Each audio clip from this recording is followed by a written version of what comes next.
Shalom, I'm Shani Taragin, and welcome to the podcast Secrets of the Scroll, Hidden Messages of Megillat Esther by Matan Mizrahi, powered by the Walter Foundation.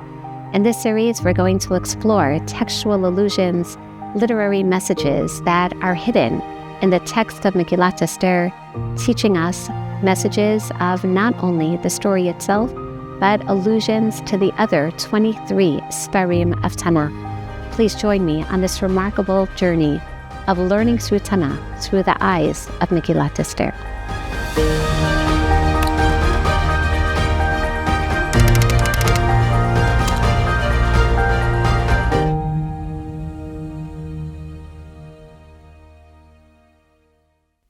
Chazal teach us in Midrash Tanchuma that just as Yeshayahu the prophet describes 24 different adornments of jewelry that a kala, that a bride wears on her wedding day, so too must Talmidei Chachamim, must Torah scholars, adorn themselves with the 24 books of Tanakh. This is our wonderful opportunity to do so. Many of you are probably asking, how are we going to learn all the 24 books of Tanakh? Well, believe it or not, Megillat Esther, Esther and Mordechai are going to take us on this adventure. Before we begin with our exploration and trying to appreciate the vast scope of Tanakh, we start with Megillat Esther. As in any sefer in Tanakh, when one introduces a sefer, one therefore has to appreciate the proper textual context and historical context. The textual context is the reference to the tripartite division of Tanakh, the Torah, Nevi'im, and Ketuvim, each one, as we know, with its own nature. Torah, the word of Hashem, is transcribed by Moshe Rabbeinu. Nevi'im, the words of Nevi'im, based on messages of HaKadosh Baruch Hu, wherein they have to process these messages and decide through which medium they're going to articulate them to their respective audiences. And the Ketuvim, the ideas inspired, as Chazal teach us, by Ruach HaKodesh, inspired by the divine in various authors throughout the generations to teach us also timeless messages. But how did these Sfarim become selected? Torah, obviously, Hashem tells us this is the Torah, as he encourages Yehoshua, Vagita bo yoma v'layla, that you're going to be immersed in and day out. But Chazal tell us, specifically in Masechet Megillah, which is going to help us appreciate the transition from the Sfarim of Tanakh through the post-Tanakh literature. How are we going to select the Nevi'im, knowing, as Chazal tell us, that the Nevi'im numbered twice the number that left Mitzrayim, basically over 1.5 million prophets throughout the generations, millions of prophecies. Specifically in Masechet Megillah, Chazal tell us that a nevuah shehutzracha ledorot huchtava, that a nevuah, a prophecy that has a national and a timeless message, those are going to be the ones that are canonized. But how about Ketuvim? How about the different ideas, the different messages, the different thoughts inspired by various authors? How are Chazal, however, going to decide at the time of Rabbanit Shani, during the process of we call canonization, deciding which of the hundreds and thousands of works of various authors throughout Jewish history, which ones to incorporate as Sifrei Kodesh, or as Chazal use the terminology, which ones are Sfarim hamitamim et hayadayim, with Sfarim defile the hands. Now this might seem like a very technical, almost negative term, but it stems from a gzeira, a decree of Chazal, recognizing that during the time period of the second Beit HaMikdash, as the last of the Nevi'im, Malachi, implores, Ki sivtei kohen yishmeru dat b'torah yibakshu mipihu, that it's going to be the Kohanim who will teach us and ultimately perpetuate the teachings of Torah and Nevi'im, that the Kohanim, therefore, are going to have the Megillot, they're going to have the Sfarim, the various writings that they're going to teach to all those who come to the Mikdash. Chazal tell us, what did these Kohanim do? Well, they would take these writings and put them in the same lockers where they would take their meat from the Truma or their Menachot, their various flour offerings. But Chazal realized that any time there's food, this may also attract rodents who ultimately are going to ruin these precious works, these precious scrolls, and therefore they established a decree not to keep one's Truma, not to keep one's food in the same area as these scrolls. The scrolls now have a status of literally accepting and also transmitting tum'ah, which thereby would help preserve the original manuscripts. Chazal therefore asks, with regard to various Ketuvim, Should this be a sefer shemitameya tayadayim? Should, and perhaps, would this have been a work that was transmitted by the Kohanim through the times of the Beit HaMikdash? Should this be canonized for perpetuity? And we find that albeit certain messages, historiographical messages as recorded in Ezra, Nehemiah, or Daniel, messages of rewards of kindness that we find in Sefer Ruth, the 150 top songs of Jewish history recorded through Mizmorei Tehillim, Chazal didn't question, of course, this is going to be part of Tanakh, especially in response to Greek literature that had infiltrated already during the time period of the Second Beit HaMikdash, and therefore we find that even after the process of canonization that seems to conclude around the 1st century BCE, Chazal still wonder with regard to certain Sfarim, should these in fact be canonized? For example, Megillat Esther. Megillat Esther, a very late sefer that we're going to put momentarily also in historical context, but a Megillah that doesn't seem to have a very clear message. We can generally even condense the story, probably in just a few minutes of retelling the various tale and the plot, but at the same time, various very conflicting messages that don't seem to underscore messages of Tanakh. For example, the very fact that Shem Hashem, the name of Hashem, isn't mentioned in Megillat Esther seems to decry it from being one of these holy scriptures.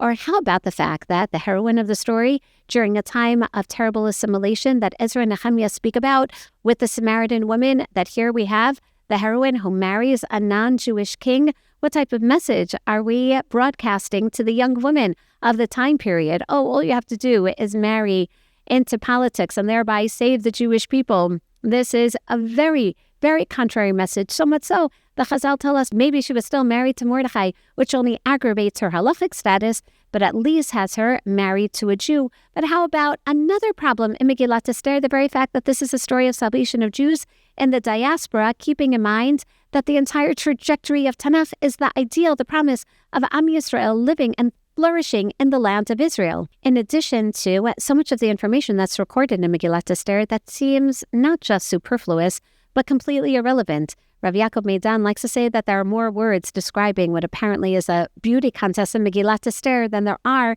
in the entire Shema Yisrael.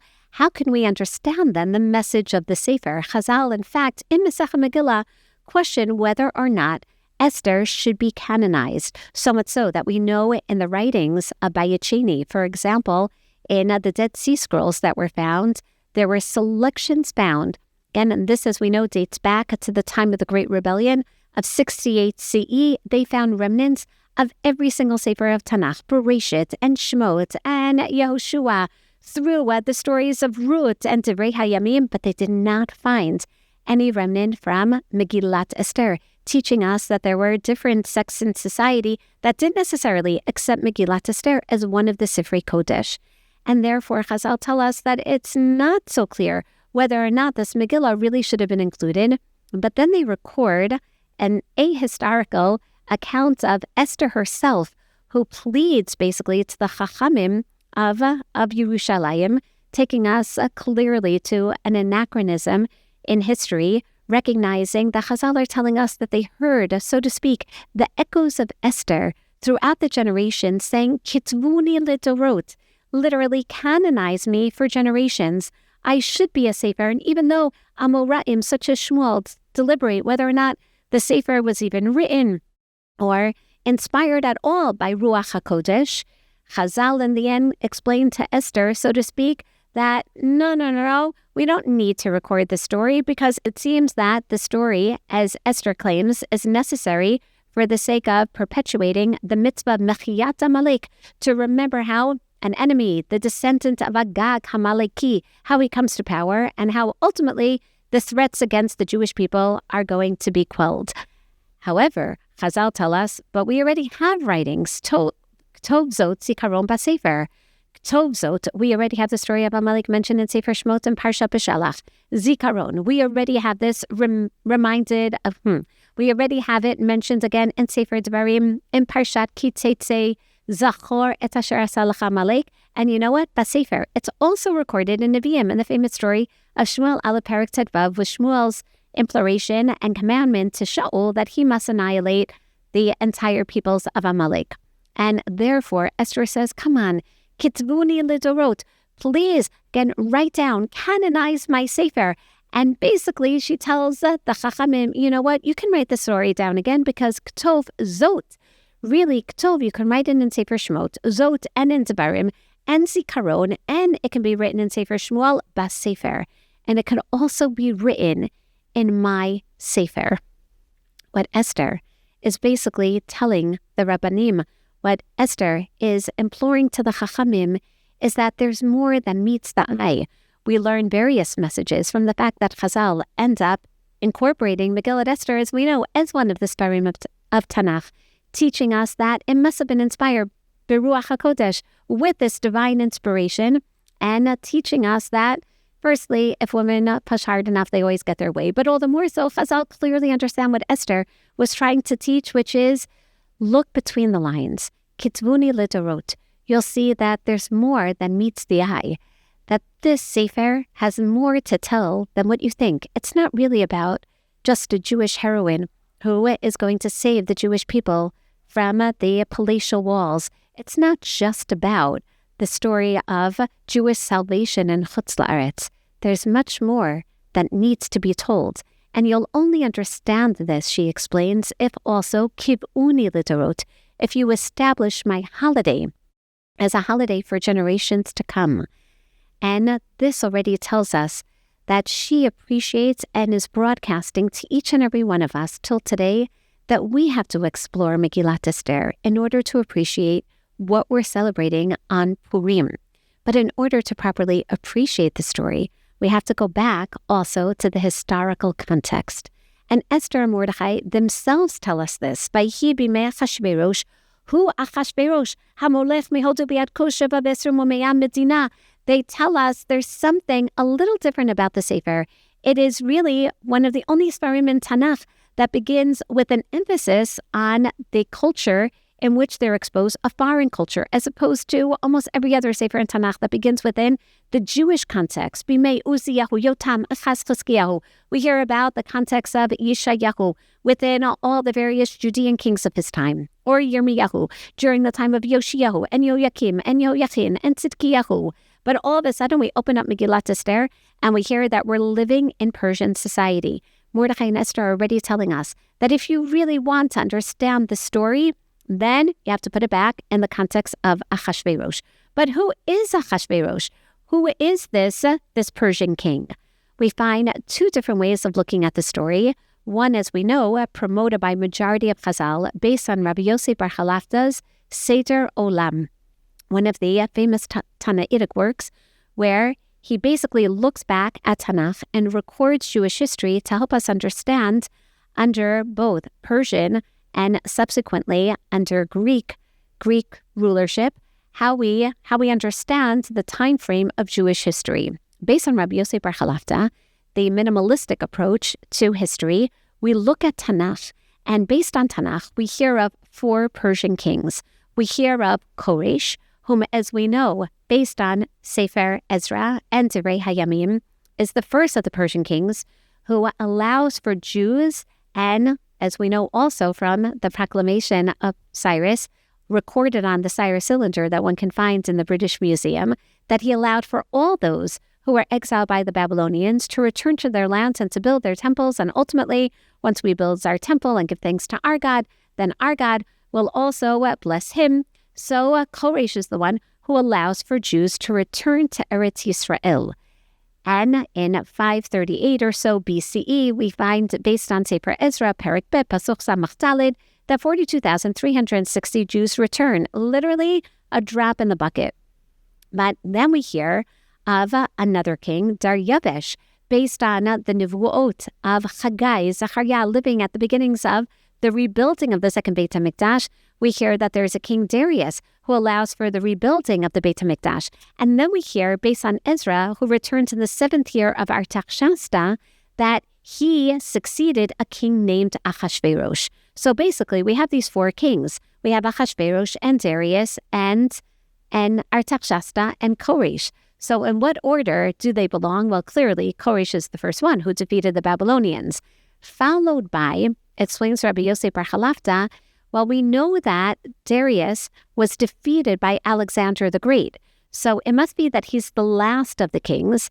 And as such, it makes sense to say that Achashverosh preceded him, followed by Artaxerxes and Darius. But wait a second, Ezra, when he returns in the 7th year of Artaxerxes, there's already a built Beit HaMikdash. So don't worry, Artaxerxes, as the Gemara explains, one of the possibilities of resolving these various kings, Artaxerxes must be Daryavesh, which means that we don't really have 4 Persian kings, we have 3 Persian kings, Koresh, Achashverosh, Artaxerxes, who basically is Daryavesh. And as such, that means that the story of Purim happens after Jews are allowed to return to the land of Israel, but before they're allowed to rebuild the Beit HaMikdash, which is why Chazal, adopting this approach, will explain how Achashverosh has a big feast to mock the Jews who did not return to the land of Israel, who basically said, you see, you don't have the Beit HaMikdash. I guess your entire calculation was wrong. That's based on understanding Achashverosh as the second in a line, really, of 3 Persian kings. However, according to majority of historians, and this we find also as espoused by Chazal in the minority sense, that we know that there were over 10 Persian kings, which also helps us understand more or less about 160 missing years. And we find even in the Cyrus Cylinder recording the proclamation of Koresh that when not only Jews, but all those exiled by the Babylonians will return and build temples, and they'll pray to their gods, who will basically pray to his god, Nabonidus, who will pray to Marduk to protect Cyrus and his son Cambyses, or in Hebrew, Cambyses. So we already know that Cyrus was succeeded by his very weak son, Cambyses, and then Darius, the first of the Persian Darius, not to be confused with Darius of Media, who is going to attack the Babylonians together with Cyrus. But Daryavesh is the one then who will organize the various rebellions going on between Samaritans and Judeans. And he, in his 2nd year, 520 BCE, will allow for the rebuilding of the Beit HaMikdash in Yerushalayim. And then we hear that Ezra comes up in the 7th year of Artaxerxes, who succeeds this king, Achashverosh. So, sure enough, based on Persian history, after Darius, there was a king, Xerxes, who really does seem to be Achashverosh by virtue of the fact that Herodotus speaks of this king, Xerxes, who was immersed in wealth and had a lust for wine and women. Sounds a lot like our Achashverosh. Also, even his name, Achashverosh, again, seems to be the transliteration of the Persian Xerxes, in addition to the fact that also recorded that this Achashverosh, or Xerxes, has a treasurer named Marduk. Sounds very familiar. For an advanced officer in the king's court named Mordecai. In addition to the fact that Ezra himself records Achashverosh as someone in whose time period there was a decree against the Jewish people. And therefore, this does seem to dovetail beautifully within Jewish history, which, albeit, underscores then that the story of Purim happens not only after Hatzarat Koresh, not only after Jews are allowed to return to the land of Israel after 70 years since 605 BCE, 70 years since the beginning of exile of the Babylonians, stripping Jehoiakim, stripping Judean society of sovereignty, but this also means that the second Beit HaMikdash was already built. And in this context of history, either after Jews are allowed to return or after there's already a second Beit HaMikdash built, Mordechai and Esther tell you that there are still Jews living in Chutz La'aretz, that this is a sefer that's written under Persian auspices, which means that, number one, they are going to have to mask the story, that of course there's going to be censorship, that they can't necessarily talk about HaMelech Malchei HaMlachim, if this is going to be censored by the king, HaMelech Achashverosh. Chazal therefore teach us every time we find HaMelech, recognize that this is an allusion to Melech Malchei HaMlachim, unless they write explicitly Melech Achashverosh. Similarly, they're basically going to allude to all of the different Sfarim of the same time period, to write the scroll in code, to write the scroll in a manner under Persian auspices where they're trying to deliver particular messages to the Jewish people living, as we know, in the third year of Achashverosh, which in the third year of Xerxes would mean that this is 483 BCE.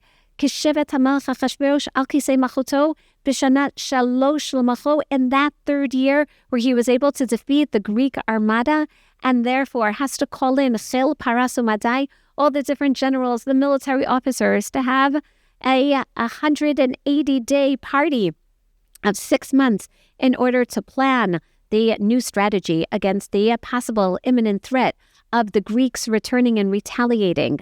And therefore, once we put this in the proper historical context, we understand Esther's plea to Chazal even more. Kitzvuni l'dorot. Please recognize that I'm trying to deliver messages that you may not recognize at first, because we're living under a Persian regime. We're living in Chutz La'aretz. We're living in exile. And it's true that there is a community, a Jewish community, living in Eretz Yisrael. It's true then that when Mordechai speaks to Esther and says that, don't worry, if you don't stand up, then Revach v'Atzala yamod la'Yehudim mimakom acher. There literally is another place, there's another population of the Jewish people right now in Eretz Yisrael. But then, Atu beit abich tovedu. But how about you, Esther? How about you, the individual? This is a cry to every individual in society to understand the hidden messages and literally the responsibility that we all must assume, namely, to understand and appreciate these messages. Perhaps that's the reason why Megillat Esther is not only one of the contested Sfarim with regard to whether or not it should be canonized, but it's also one not only of the Ktuvim, but one of what we call the Chamesh Megillot. Ironically, the 5 works that are written really as scrolls to be read out loud in a public forum, but really the only sefer that was written as a scroll, that was written to be read out loud in all the communities across 127 lands, was the work of Esther, and therefore it's the only one of the Megillot that a priori really was written as a scroll. Picture it almost like in the Walt Disney films, to open up the scroll to make sure that it can be read. But wait a moment, that means that in addition to actually reading the text, we're supposed to listen to the text. We're supposed to recognize that as we listen to this text written in Hebrew, which is going to be censored by the Persian government, knowing all the lands, Am ba'am kilshono, that of course they know Hebrew as well, that Mordechai and Esther are going to have to incorporate a secret code. But what's the secret code of the Jewish people throughout 127 lands? No matter where you live, you can be living with the Jewish community in Yerushalayim, in the land of Israel, but you also may be living in Hodu, or you may be living in Kush, or you may be living in Teaneck, or you may be living in South America or Australia. And what is that secret message? What's the secret language of the Jewish people? The answer is Tanakh, the other 23 Sfarim of Tanakh. And now we understand why Chazal were also reluctant to canonize the Sefer. It basically records the last of the stages of Jewish history as recorded in Tanakh. For after all, the last of the Nevi'im, namely Malachi, whom Chazal associate with Ezra HaSofer, this is just a few years after the story of Purim. This is during the time of Artaxerxes, following Achashverosh.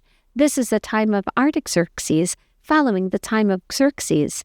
And as the time period then of Tanakh comes to a close, the time of prophetic literature comes to a close, this is when Esther says, but put me in, because I wrote the Sefer in a secret code to teach you messages, not only for Jews in exile, but how to transition from a time period of Galut to a time period of reestablishing yourselves in the land of Israel. And therefore, listen as a Megillah. Listen then, as we find that all the other Megillot, Shir HaShirim, and Ruth, and Echa, incorporated by the Gaonim to be read out loud at respective times during the year, particularly Shir HaShirim, on the second day of Yom Tov Sheni Shel Goliot, and only certain communities accepting Kohelet to be read out loud on Sukkot, as we know recorded in the Machzor Bitri by the Talmidim of Rashi, But Esther is not only going to be canonized in Tanakh, but also established as a rabbinic holiday, as a Chag Midrabanan, the first one, even before Chanukah, and as such is also, as we know, going to be the last then of the Sparim in Tanakh. Esther's secret language is our secret language, the language of Chaf Dalet Sifrei Tanakh. She basically is insisting to Chazal, you must canonize my Sefer, because through my Sefer, Ketov Zot Zikaron VaSefer, I'm going to do what Malachi implored us to do, and that is to write this down, to write down a Sefer Zikaron, not the Sefer Zikaronot of Achashverosh that kept him up at night, but the Sefer Zikaron of Torat Moshe Rabbeinu, the Sefer Zikaron of Malachi, of all the different works of Nevi'im, and even the Zichronot of the Ketuvim themselves. I'm going to write down, and you, the Jewish people, are meant to listen. You're meant to hear the resonance of all different stories of Tanakh, of different words that rarely appear in Tanakh. And when they resonate, when they echo in your hearts and minds, then hear the consonants, then recognize the messages that we're alluding to, the messages that bring you back to the words of the Torah and the words of Nevi'im and the words of the Ketuvim. And then you'll also hear the dissonance. You'll also hear the particular messages for this time period in history. But the secrets of the scroll are meant to be discovered. The secrets of the scroll are in fact the secret language of Am Yisrael, are the jewels, the ornaments that we all must adorn ourselves not just with, but ultimately allow them to seep into the very consciousness of the Jewish people, because that, Mordechai and Esther are teaching us, is really how we're going to be established for generations to come. Kitzvuni lidorot, kivuni lidorot, is not just a plea of a Persian queen in a Persian society. It really is a commandment through the generations, echoing as Chazal corroborate, to ensure that the Sparim of Tanakh are going to be kept alive.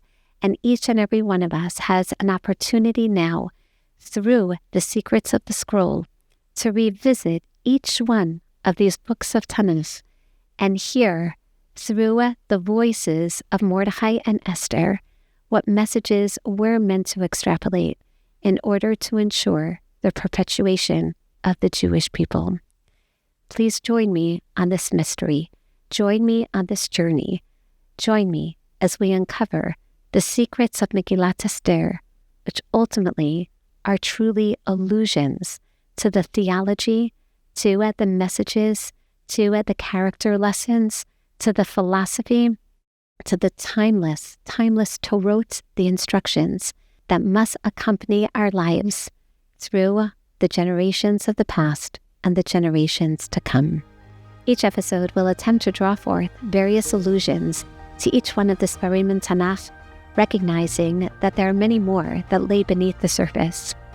I want to challenge each and every one of you, and at the same time, encourage you all to traverse the pages of Tanakh as we listen well, as we internalize, as we now will adorn ourselves with the beautiful Sifrei Tanakh, as we hear these allusions through Megillat Esther. Thank you for joining us for Secrets of the Scroll with Rabbanit Shani Taragin. This series is presented by Matan and World Mizrahi and powered by Walder Foundation. We hope today's conversation inspired you, sparked new ideas, and deepened your connection to the text and its meaning. If you enjoyed this episode, please take a moment to like the video, subscribe to the channel, and share it with your friends or family who would appreciate these conversations. Your support helps us continue bringing thoughtful, meaningful Torah to the wider audience. We look forward to learning together again soon. See you in the next episode of Secrets of the Scroll with Rabbanit Shani Taragin.